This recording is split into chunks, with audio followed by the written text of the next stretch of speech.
महामिलावट नहीं मिस्टर मोदी, महामिलावट नहीं। मजलिस, टीआरएस, आंध्रा में जगन और तमाम रीजनल पार्टीज ये ऑर्गेनिक है, इसमें कोई केमिकल नहीं है, इसमें आरएसएस का केमिकल नहीं है, यह ऑर्गेनिक है, आप में है। बचा लो इस मुल्क को आप। ये आपके नौजवानों का मुस्तकबिल का फैसले का इलेक्शन है। आप हिंदुस्तान को किस रूप में देखना चाहते हैं?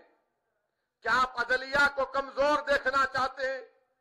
क्या आप चाहते हैं कि अदलिया की आजादगी कमजोर पड़ जाए? क्या आप चाहते हैं कि इंसाफ नाम की चीज हिंदुस्तान में ना रहे? क्या आप चाहते हैं कि हिंदुस्तान में जमहूरियत की जगह एक डिक्टेटर बन जाए? क्या आप चाहते हैं कि हिंदुस्तान की पार्लियामेंट सिर्फ एक गुंगों का क्लब बन जाए? क्या आप चाहते हैं कि हिंदुस्तान में आवाज उठाने का किसी को मौका ना मिले? फैसला आपको करना है। मैं पुकार पुकार कर थक जाऊंगा, मेरी आवाज बैठ जाएगी, मगर यह आपकी आवाज को बचाने की लड़ाई है।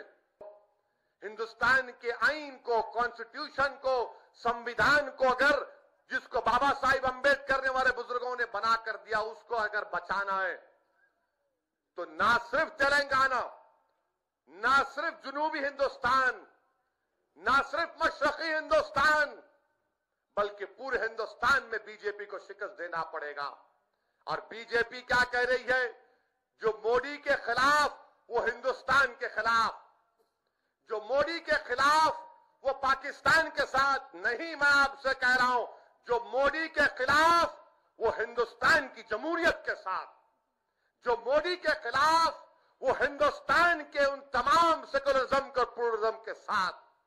ये 4.25 साल में सरकार ने इतनी नफरतों में इजाफा कर दिया कि मुझे डर इस बात का है कि कल इंशाअल्लाह हुकूमत बदलेगी, मगर जो नफरत मुस्लिम अक़लियतों के ताल्लुक से पैदा कर दी गई, दलितों के ताल्लुक से पैदा कर दी गई, वो कैसे खत्म होगी? कैसे खत्म होगी बताइए आप मेरे भाई। इसीलिए मैं आपसे गुजारिश कर रहा हूं कि 11 अप्रैल के दिन अपना एक वोट इस्तेमाल करिए।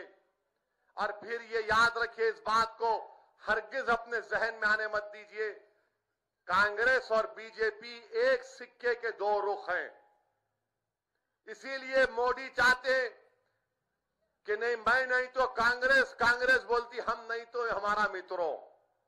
हम आपसे कह रहे हैं, हमारा मुल्क बहुत बड़ा है, हिंदुस्तान हमारा वतन है, और हिंदुस्तान की क़यादत, हिंदुस्तान का वजीर आजम और उसमें काबिलियत, इन दोनों से ज्यादा कई ऐसे लीडर्स हैं जो इनसे अच्छा काम कर सकते, जो दलितों में, ओबीसी में, मुसलमानों में, क्रिश्चियन में, गरीबों में सबको साथ लेकर चलने की उनके पास काबिलियत है।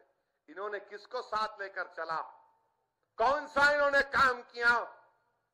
कुछ काम नहीं किया, बर्बाद कर दिया। 280 के सीट पर इनको कामयाबी मिली, क्या दिया? कुछ नहीं इनके पास, हर महाज पर नाकाम।